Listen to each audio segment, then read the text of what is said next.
Questa non è una pizza. Se vai a Napoli non puoi certo mancare di mangiare una bella pizza. In realtà Napoli offre altro: cultura, architettura, storia, arte, divertimento, paesaggio e tutto ciò che chi arriva in città può scoprire. Ma la pizza è a prescindere. Sta nel DNA. È come respirare, un gesto involontario, una legge non scritta che pure io ho fatto mia. Si sedemmo io e la famiglia ai tavoli de fuori a una pizzeria de Mergellina. Una pizzeria qualunque, senza fronzoli de sorta, e via. Tutti abbiamo preso la regina dei pizzi, l'originale, la margherita.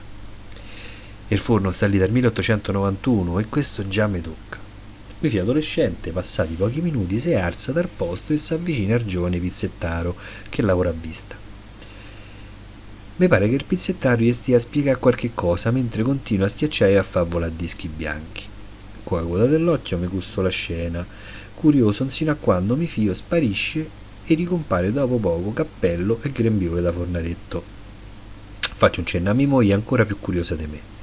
Il ragazzo del forno pare mo accennare certi movimenti con una palavota. Che passa mi fio? Che subito ci piazza una pizza sopra, pia e la inforna.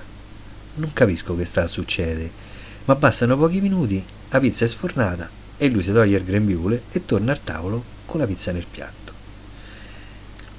Mi succede di scordarmi le cose, pure quelle importanti, ma la luce nell'occhio di quel ragazzetto dei 15 anni e la gioia spontanea e profonda con quella pizza sul piatto, e chi si scorderà mai? Mio figlio ancora non aveva capito che quella non era solo pizza, per quanto straordinaria, ma una categoria dell'anima, la stessa che poi respira a Napoli.